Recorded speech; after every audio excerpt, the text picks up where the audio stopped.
Hola, hola, muy buenas noches. Qué bueno que nos acompañan este miércoles de ajedrez. Hoy se encuentra con nosotros Tlatuani. Él es miembro del equipo representativo de ajedrez de la UNAM, estudiante de la FES Aragón, y le damos la bienvenida. Hola, Tlatuani, ¿cómo estás? Hola Astrid, gracias por la bienvenida. ¿Todo bien? Muchas gracias. Ok, pues estamos muy felices de que estés con nosotros. Ya estamos terminando semestre. Por acá, no sé, por la casa de ustedes. Yo tengo mucho frío, por eso vengo aquí muy bien cubierta. Tlatuani, tú me contabas que estás en Ciudad Universitaria en este momento. Así es, también esquivando un poquito el frío por aquí. Aquí estamos. Ok, en la biblioteca. Y pues bueno, un gusto que estén aquí. Aprovecho antes de que empiece la clase, Tlatuani, para invitarlos a todos al torneo del pavo. Tendremos un tradicional torneo de ajedrez. Obviamente se llama del pavo porque el primer lugar se llevará un pavo para su cena navideña. El torneo es el próximo miércoles 10 de octubre a las 12, previo registro. En nuestra página de Ajedrez UNAM está la convocatoria, ahí con el código QR, ustedes llenan el formulario y se inscriben al torneo del pavo. El día del torneo no va a haber inscripciones, por lo tanto tienen que hacerlo previamente. Y están invitados todos los estudiantes de la UNAM, educación superior, media superior, posgrado, lo que gusten. Y pues bueno, va a haber otros premios y más que nada pues es despedir el año jugando ajedrez. ¿Qué te parece, Tlatuani? ¿Vas a jugar el torneo? Claro que estaremos ahí. Esperemos una buena asistencia para que haya un muy buen nivel y sea entretenido el torneo. Ok, pues esperemos que sí, que tengamos muy buen nivel y no tengan miedo. También hay alumnos que dicen, no, yo no voy porque me va a ir muy mal. Es para todos, la verdad es que va a ser un torneo. Esperemos que, como dice Tlatuani, vayan jugadores fuertes, pero también van jugadores principiantes, ¿no? E intermedios, van de todo. Entonces, bueno, hay un alumno nuevo a quien mando saludos, a Kalel. Él, me dice, no, es que me van a ganar todos. Va a haber jugadores a los que ustedes les pueden ganar y pues obviamente también van a perder, ¿no? Entonces, pues bueno, una vez invitados al torneo del pavo, ¿qué nos preparaste para hoy, Tlatani? Bueno, el día de hoy, siguiendo la temática que habíamos llevado en sesiones pasadas, vamos a ver tres posiciones. Exactamente, el tema de hoy van a ser tres posiciones diferentes, de tres partidas diferentes que les voy a pasar un poco rápido. Sin embargo, llegaremos a posiciones que son clave y a raíz de eso vamos analizando cada una de las posiciones. Bueno, si voy a empezar a compartir pantalla para empezar la clase.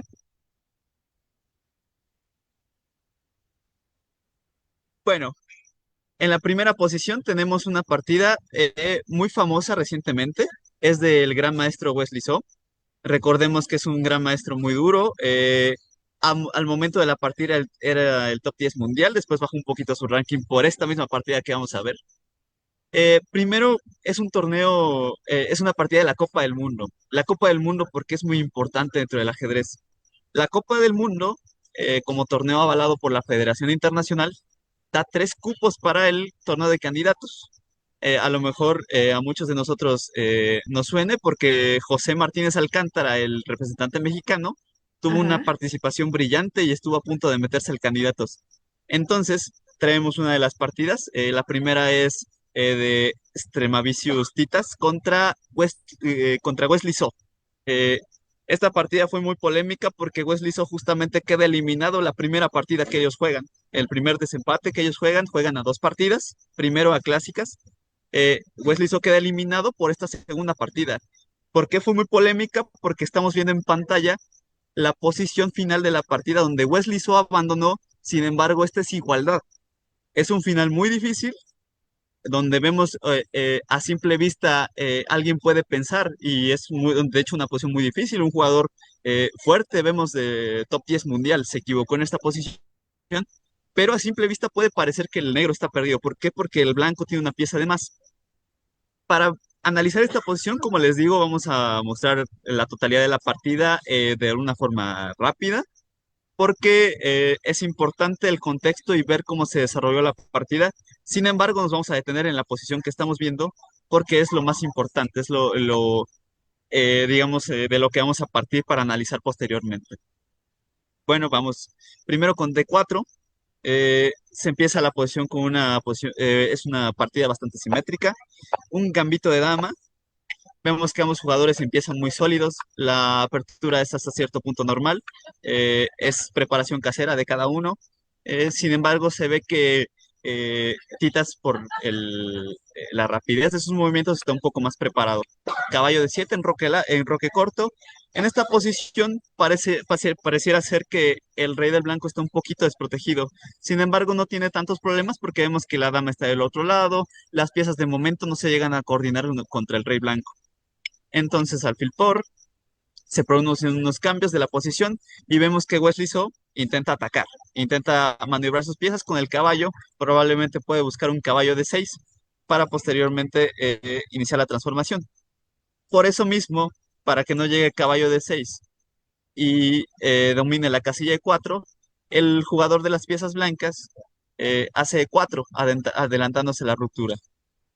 Se producen unos cambios, caballo F6 atacando el alfil, torre D1, las piezas siempre atacan hacia el centro, la torre y la otra torre posteriormente se puede colocar en E1, alfil G2, dama D7, dama B3, caballo D5, vemos que era una casilla bastante importante donde las piezas negras querían apoderarse del centro, con D5 lo están logrando, caballo D5, alfil E5, torre 8 que es una impresión por la continuación que vamos a ver, primero G5, descolocando ese caballo, si se descoloca ese caballo, la casilla D5, la pieza, mejor dicho, que está ubicada en la casilla D5 queda desprotegida, por eso caballo por C3, pero, sin embargo, el jugador de las piezas blancas tiene G por F6, que no es una jugada intermedia, ¿no? Esta parte un poquito, bueno, vemos como el blanco ha perdido, o más bien, ha perdido una pieza, sin embargo, las negras siguen teniendo cierta compensación. No una compensación que les permita luchar por la ventaja, pero sí por una posición que no esté perdida. Esta parte vamos a pasar un poquito rápido porque es cuando se llega al final importante, se reproducen los cambios. Eh, Y aquí es cuando se produce el cambio de damas, con rey H6, dama D2. Y ahora sí vamos a un final súper, súper, súper interesante, que es lo que les quería comentar. Primero, primera posición importante. Aquí Wesley So hace H3 y lo hace con una visión muy clara, que es lo que quiere hacer, crear que estos dos peones ligados puedan hacer una dama. Sin embargo, aquí el jugador de blancas tiene una continuación muy fina, que de hecho la encuentra, en la que eh, tiene la ventaja y posteriormente tiene posibilidades por luchar por la victoria. Sin embargo, bueno, ahorita vamos a ver un poco las transformaciones, una partida muy loca, como les dije, una partida de alto nivel, en la que incluso un top 10 mundial no se puede defender de forma adecuada. H3, y como les decía, ahora tiene la idea el jugador de las blancas de hacer alfil de 7 y contra H2, una idea que siempre debemos tener presentes en los finales de alfiles contra peones es que el alfil debe de dominar a los peones por las casillas contrarias por las casillas de su color más bien. Es decir, en este caso, el alfil es blanco, queremos que estos peones queden por ejemplo, en las casillas negras y dominarlas a través de toda la diagonal blanca, en este caso la que va de H1 a A8. Por lo tanto, siguiendo esa idea, el jugador de las blancas la va a concretar de una forma espectacular, porque es alfil de 7 y estamos obligados. De otra forma, se perdería el peón y vemos que cuando se pierde el peón se empieza a caer la posición. ¿Por qué?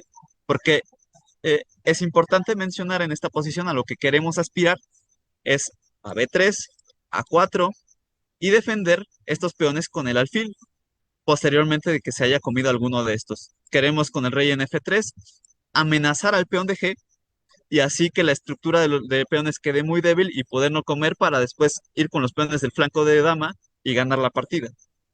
Ujú. H2, alfil C6, como les había dicho, era la posición soñada para el blanco, está dominando la diagonal contra estos dos peones. Rey D6, alfil G2. Vemos que de las pocas posibilidades que tiene el rey es ir por estos peones. Sin embargo, no se va a poder en la partida producir de esa manera. B3 es una jugada muy interesante porque vemos que el rey amenazaba entrar por C4, entonces tapa esa posibilidad. A5, rey D3, B5. Vemos que una de las posibilidades con B5 quiere meter un A4 y cuando estos peones se capturen, el peón de A3 queda en casilla blanca. Entonces eso le puede dar una posibilidad mayor a las negras de hacer tablas. ¿Por qué? Porque el alfil no podría defender ese peón. Y cuando el rey intentara ir a comerse estos peones, el otro rey iría por el peón. Entonces vemos más o menos las ideas de este final. Alfil F3, rey de 6, rey de 4, como vemos, lo que se enfoca el blanco es en no dejar pasar al rey contra sus peones porque es la única posibilidad que tiene de hacer tablas. Rey F6, rey de 5, rey G5, rey G4, alfil G2, rey G5. Y A4 es un error muy grave. ¿Por qué es un error muy grave? Porque ahorita vamos a ver, tenía una posición de tablas. Es muy profunda, pero la posición se vuelve tablas. De estar ganados, ahora tenemos un final de tablas. Rey G4, rey E3 y rey F3. Aquí es donde les comentaba que Wesley se rindió. Sin embargo, vamos a ver que esto es incorrecto. ¿Por qué? Porque se tenían unas posibilidades muy, muy interesantes. Empezando por el recurso de H1 dama. Vamos a entender qué está pasando en esta posición. Vemos que capturamos, sin embargo, el rey parece que viene a coronar inmediatamente. Rey H3, alfil G2, rey H2. Sin embargo, ¿qué es lo que pasa? Que en esta posición es una posición de tablas. ¿Por qué? Porque si alfil F1, rey G1, alfil C4 y el rey tiene que volver a H2. Y el blanco no tiene más remedio que volver con el alfil F1. Y después de una repetición con rey G1, rey H2, serían tablas, como lo vemos a continuación. Bueno, esa jugada no. Sería rey G1, alfil C4, rey H2. Y una vez más tenemos la jugada única, alfil F1 para evitar la coronación. Tenemos el intento por parte de las blancas de rey E4. Sin embargo, también son tablas. Porque después de G2, alfil por G2, rey por G2. Bueno, el rey se acerca y vemos que a pesar de que se come el rey llega a tiempo para comerse el peón de B y los dos coronan al mismo tiempo. Es una posición de tablas. Eh, Ahora vemos, bueno, rey G1, rey H2. Entonces, si el rey no se puede comer los peones de A, bueno, no puede entregar el peón, el alfil por los peones, es una posición de tablas. Y Uf. si el alfil no se puede escapar de la defensa en G2, de la defensa del avance del peón en G2, también es tablas. Entonces es algo que Wesley no consideró y como les comento, aunque tenía muy poco tiempo, un minuto en el reloj, pero se rindió sin ver esta continuación. Entonces, vamos, ¿Qué, sí, qué rating tiene? tiene un rating 2000, casi 2800, 2770, yo creo. Qué impresionante, ¿no? Sí, sí, sí, sí. Bueno, vamos a pasar a la segunda posición importante, en este caso rindiéndole homenaje a nuestro representante mexicano, José Alcántara. Esta posición tiene dos elementos clave que se consideran. Bueno, recalcar que José jugó con una precisión extremadamente alta. Es una posición digna bueno, era una partida digna de candidatos hasta ese momento. Sin embargo, el que tenía enfrente es el campeón posterior de la Copa del Mundo, entonces no era nada fácil. Entonces, con esta partida nos puso a soñar a todos. ¿Por qué? Porque con esta primera partida, el desempate de 25 minutos más 10 segundos de incremento, al ganarla, y si posteriormente habría hecho tablas, José hubiera avanzado a la semifinal de la Copa del Mundo y hubiera jugado contra el chino Wei Yi, que esto significaba un avance muy importante, casi pie y medio dentro de candidatos. Entonces esta partida es muy importante, vamos a rendirle un poco de homenaje a nuestro representante mexicano. Bueno, empieza con B3, una posición que a mí me gusta mucho, yo la juego, la jugué recientemente en los campeonatos universitarios con muy buenos resultados, que se llama, bueno, es una posición de Larsen. Alfil B2, C4, alfil G7, B3, alfil G2. Bueno, este tipo de posiciones son muy interesantes. ¿Por qué? Porque tenemos fianquete de los dos lados. Lo que vamos a buscar es el control, un control muy fuerte del centro y es lo que José va a lograr en el futuro. Caballo F3, D6, todo está aquí muy normal, D3, caballo C3, H6, busca maniobrar con las piezas. Como les digo, aquí es muy importante las casillas centrales. Vemos que todo apunta a las casillas del centro. Caballo E4, dama D7, dama D2. Caballo 8 busca en este tipo de posiciones, incluso en las indias de rey, que India de rey con D6, C5 y con el peón en C7 es muy interesante y aquí también se puede buscar un F5. Caballo E7, que es un poco una imprecisión. ¿Por qué? Porque José tiene el cambio en E7, posteriormente le comen con la dama y tiene este recurso con B4 atacando el centro, ataca en C5 y también libera la diagonal del alfil que puede atacar posteriormente en B7. Puede ser una posición muy incómoda para el negro si no afina. Torre de 8, como ya les había dicho, capturamos. Dama E3 poniendo más presión sobre C5, B6, caballo C3 maniobra con ese caballo. Vemos que una vez más la posición suele ir por las casillas centrales, en este caso D5, dama D7, A4. Se da cuenta José que esta estructura eh, esa estructura está bien sostenida y va a ser débil y va a tener un peón retrasado una vez que se llegue a hacer A5 y cambiar en A5, puede venir una torre en B1. Hay muchos temas con ese peón retrasado. Caballo D6, caballo D5, como les comentaba, la casilla D5 es importante, caballo F5, dama D2, caballo D4, dama E1, se quita un poquito de esas ideas de con el caballo en B3. Ese caballo ahí puede ser muy molesto y vemos que para José fue un poquito molesto porque se amenazaba la idea de un doblete eh, con el caballo a la torre y a la dama. Alfil G4 y aquí viene una posición, mejor dicho, una decisión bastante importante para José. Eh, el peón de 2 está bajo ataque. Torre 1 es una jugada posible, sin embargo, también es un poco pasiva y eh, quita un poco la idea de F4. Con F4 queremos contraatacar un poco el centro.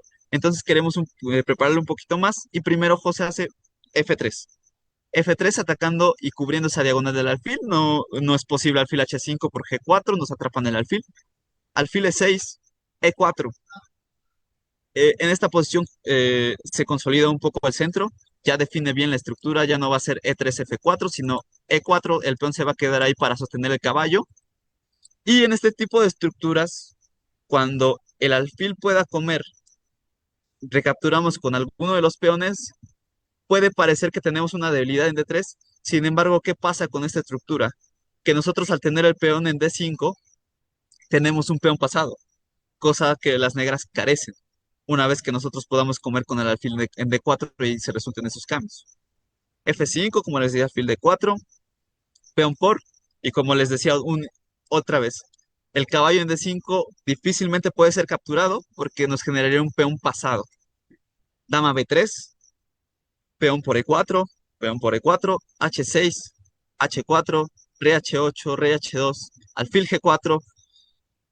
Aquí las blancas debían de ser muy cuidadosas porque tenemos temas con alfil E2, atacando el peón y la torre. El peón de D3 siempre, y lo vamos a ver en esta partida, puede ser muy débil. A5, como les decía, por fin, aunque la jugada se preparó desde 8 o 7 jugadas atrás, por fin se materializa porque ha decidido que es el momento indicado para atacar el peón de B6. De hecho, se lo come. Dama 3, alfil E2, como decíamos, el contrajuego de las negras viene por el peón y por la torre. Alfil H3 es una jugada muy fina porque de lo contrario, cambiar se puede ver muy feo porque tenemos una entrada en la columna F. No está claro que las blancas estén ni mucho menos mejor. Al contrario, las negras tienen un contrajuego muy fuerte. Dama E8. Y aquí un momento muy importante. Aquí vamos empezando con los momentos importantes. Esta posición es fundamental porque aquí José debía afinar para luchar por la ventaja, para tener una posición no razonable, sino incluso un poco mejor, y encuentra la jugada única caballo C7. Caballo C7 es una jugada que tiene muy buena pinta, obviamente, porque el caballo está entrando en E6. Sin embargo, ahorita vamos a ver que tiene una idea un poco más profunda. Dama C6, torre por primero, torre por y caballo E6. No se buscaba atacar a las dos torres aquí porque había un contrajuego en la columna F. Se buscaba atacar esto porque vemos que una vez capturando el peón de A5, perdón, se buscaba atacar al alfil y a la torre porque vemos que una vez atacado el peón de A5, el peón de E5 puede quedar débil y el rey de las negras puede quedar muy débil porque también la torre está entrando en A7 una vez que la dama se quita E5. Entonces es una idea muy profunda de José. Torre F7. Es un error. ¿Por qué? Porque es caballo 8 parece que es clara. Sin embargo, no era mucho menos fácil porque también la dama está entrando en E7. Hay ideas con caballo G5 para dar mate en la última fila. Torre 2 amenaza al alfil y alfil F8. Como les había comentado, José Comena 5. Tenemos después el peón de 5 tocado y el alfil de 3, como les comentaba, el único contrajuego de las negras viene por el peón de D3. Entonces, aunque los módulos de análisis indican que José tiene una ventaja muy grande, no está ni mucho menos claro, porque el negro, si bien tiene varias debilidades, también en un momento puede soñar con un contrajuego en la columna F. De hecho, vemos que, bueno, una vez que se mueve el caballo, en esta posición no, pero si se llegara a capturar el alfil de F8 en unas jugadas, bueno, con anterioridad, como veíamos aquí de alfil F8, si se capturara, puede venir dama F6 en una posición que también no se ve nada clara, que también el contrajuego por la columna F es muy importante y no, bueno, por lo menos aquí está colgando el alfil, ¿no? Pero el contrajuego en la columna F siempre debe de ser considerado. Alfil por D3, caballo D8, como les decía, el doble. Dama F6, de hecho, buscando ese contrajuego. Caballo por, dama por, eh, dama por, alfil G7, dama B8. Aquí, como vemos, tenemos calidad de más. Bueno, José tenía calidad de más y luce como una posición ganada, sí, sin embargo, que no es ni mucho menos claro. ¿Por qué? Porque vamos a ver posteriormente. Aquí la jugada que hace José es muy fina, porque vemos que dentro de las ideas de las negras está alfil C2, D3, D2, D1 y estoy haciendo una dama. Entonces, ¿qué necesitamos con blancas? Con blancas necesitamos que nuestro rey esté seguro porque el rey de las negras esté seguro y poder avanzar con seguridad nuestro peón de E también. Entonces aquí alfil G2 es una jugada muy buena porque es profiláctica contra esas ideas. Alfil C2, como vemos, el negro va por su único contrajuego. De hecho, es una posición peligrosísima que estoy seguro que si me dieran a mí 10 veces esta posición la pierdo en 6 o la tablo en 6 porque es una posición complicadísima. Sin embargo, aquí José encuentra de forma magistral la continuación ganadora, que es torre B2, D3, torre B7, dama C3 defendiendo ese alfil, aunque vemos que aquí, si se come todo, el peón está coronando, es una posición muy difícil, por eso les decía. Sin embargo, José encuentra torre 7 con la idea de E5 y vemos que la torre está capturando y dando mate en pocas, ¿no? Dando mate en la última fila, en la séptima fila, perdón. Dama F6 de forma desesperada, sin embargo aquí sí E5, dama F8 y la posición cae. Sin embargo, vamos a ver un poco qué pasaba si en esta posición eh, E5, si en esta posición se hacía, es en esta, perdón, dama C3, si en esta se hacía D2, existía la magistral E5 y no vale dama por E5, por torre por E5, D1 dama y torre 7, G5 por decir alguna, o y torre por G7. En este caso vemos que la idea de José también fue cubrir las piezas negras, las casillas negras, perdón. Entonces la dama vemos que no tiene ni D4, ni A1, ni cualquier otra casilla que pueda defender al alfil. Entonces la idea un poco se basó en eso, en cubrir las casillas negras. Por eso E5 fue una jugada muy, muy profunda. Bueno, más que nada también extender la felicitación a José Martínez Alcántara por el logro sin precedentes a un jugador mexicano. Vamos con la última posición. Todos hemos oído hablar acerca de Faustino Oro, el nuevo talento del ajedrez mundial, eh, del ajedrez argentino, más que nada, del ajedrez americano. En este caso, con esta partida, eh, ¿Qué edad Faustino tiene? se, ¿Qué Faustino edad tiene tiene 12 Faustino? años, 12 12. años, y es maestro internacional. De Ajá. hecho, con esta partida que les voy a mostrar, Faustino logró ser el jugador más joven en superar los 2500 de Elo. Entonces, para que se den una idea, más o menos, no es por sentirnos mal, pero ver qué estamos haciendo, qué estábamos haciendo nosotros a esa edad, pues nos damos una idea de la calidad de jugador, del tipo de jugador que es Faustino, un talento como ninguno, por lo menos en Latinoamérica. En esta partida, eh, Faustino, de hecho, terminó ganando el torneo, se enfrentó con leyendas del ajedrez como lo es Julio Granda, un jugador peruano que llegó a los 2700 de ranking. Pero en este caso, la partida que les traigo es contra el gran maestro Alan Pichot, gran maestro español. eh, ha sido muchas veces, bueno, él de hecho viene de Argentina, nada más que juega por España y fue multicampeón argentino, mejor jugador de Argentina muchos años, actualmente uno de los mejores, sino que me parece que dentro de los primeros tres de España. Entonces, para que se den una idea, Alan Pichot tiene un rating de casi 2600 de Elo, entonces es un rival bastante digno, diría yo, para cualquier ajedrecista de élite. Y qué hablar de Faustino Oro, ¿no? La posición que tenemos a continuación llegó a partir de una defensa de los dos caballos. Faustino Oro conduce las piezas blancas. Eh, esta posición es bastante complicada. De hecho, ahorita que llegamos a la posición les cuento una anécdota. Torre por C2 en de Alan Pichot. Torre C1, torre A2, y es el grave error de la partida. ¿Qué pasó aquí? Que el gran maestro Alan Pichot, sin haberse dado cuenta de su error, ofreció tablas. Y según lo que cuentas es que lo que cuentan es que Faustino estaba muy cerca de aceptarlas, sin embargo se percató del error de Alan Pichot, vio que había algo mal de la posición y pues no aceptó las tablas porque obviamente quería ir a por la victoria y veía claro que podía luchar por ella. Aquí jugó una jugada bastante brillante. Torre B1. Bueno, está dando la torre. Sí, claro que se ve de alguna manera que hay temas en la octava. No se puede capturar porque el alfil está atacando esta casilla. Entonces, siempre que, por ejemplo, eh, tomando a la torre, dama, caballo cubre. Y en este caso, la dama viene a capturar al caballo y es mate. Lo mismo pasa con el alfil.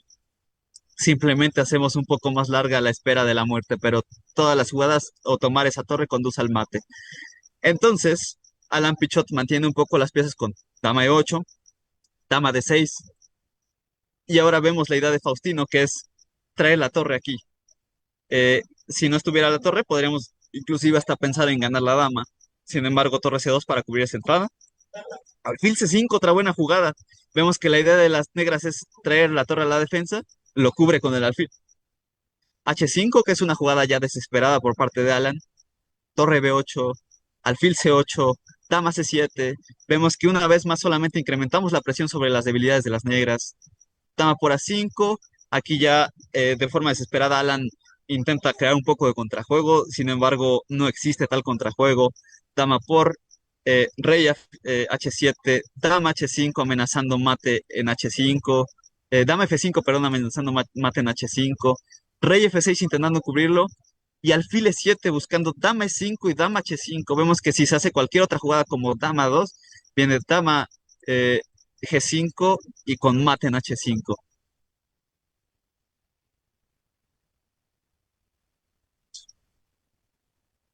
Dama 2, dama rey H7 y dama en H5. Entonces, por lo cual, Después de la jugada de alfil E7 de Faustino Oro, Alan Pichot tuvo que abandonar. Y lo hizo también porque si se captura el caballo, viene la torre en H8 dando mate. Entonces, con esta partida, como les comentaba, fue que Faustino logró ser el jugador más joven en la historia en llegar a 2500 de Elo, un orgullo latinoamericano, orgullo argentino y esperemos un brillante futuro para el talento. Bueno, esas son las posiciones que les tenía preparadas. Agradezco su atención. Muchas gracias por el espacio. Perfecto, pues si gustas dejar de compartir pantalla para despedirnos. Sí, Aquí nos están comentando que José Martínez Alcántara es peruano de nacimiento, pero se naturalizó mexicano, ¿no? sí, Entonces, sí, claro. Sí, sí, sí, sí es mexicano. Nos dicen, no es mexicano, es peruano. Bueno, finalmente, si te naturalizas en sí, un país y juegas por ese país, pues bueno, sí, sí, ya sí. adquieres esa nacionalidad. Es de nacionalidad mexicana, pero ciertamente nació en Perú, vivió todo el tiempo en Perú y tiene ya varios años viviendo aquí en México, ¿cierto? Sí, en Puebla de hecho vive y sí, sí, me faltó comentar, es peruano de nacimiento, toda su vida representó a Perú, sin embargo los últimos años ha representado a México y es un orgullo por supuesto para ambos países, representando a ambos, toda Latinoamérica está con José. Sí, esto creo que sí es bien importante, unirnos como latinoamericanos, no hay competencia entre México y Perú, ni Argentina, espero, Sí, claro, porque sí, este claro, chico, este oro, ¿no? Latinoamericano, pues todo lo que hacen bien los ajedrecistas de Latinoamérica, pues somos como un gran equipo, ¿no? Toda Latinoamérica. Pues bueno, justamente, qué bueno que Tlatuani nos preparó para hoy estas tres partidas, incluida una de José Martínez Alcántara, porque pues bueno, les adelanto quién estará el próximo miércoles. Será Roberto Ávila, maestro FIDE de la UNAM. Él es un jugador, pues creo que el más fuerte que tenemos en este momento entre nuestro equipo representativo. Y él nos va a hablar precisamente de José Martínez Alcántara. Ese será su tema y pues sobre todo por este brutal resultado que tuvo en el torneo de candidatos, ¿no? Fue impresionante, es la primera vez, ¿no? Que se llega a jugadores latinoamericanos a este nivel tan fuerte. Entonces, pues bueno, insisto, estamos como muy contentos de que represente a México, muy contentos de que sea peruano, latinoamericano, y la próxima semana no se la pierdan porque estará dedicada exclusivamente a él. Y ya hoy, Tlatuani, nos diste una probadita, ¿no? De este sí, maravilloso jugador, que bueno, para que lo sigan, para que lo apoyen, ¿no? Y pues bueno, está dando la cara por Latinoamérica y por México y por su natal Perú. Entonces, pues bueno, muchísimas gracias, Tlatuani. gracias, gracias por la atención, un saludo a todos los que nos están siguiendo por parte del Facebook y también un saludo, Astrid, muchas gracias. Perfecto, pues los esperamos para la última transmisión del año, el próximo miércoles. Como ustedes saben, pues también en la UNAM nos vamos de vacaciones y retomamos en enero, pero todavía nos queda una, miércoles 10 de enero. Gracias y hasta pronto. Bye.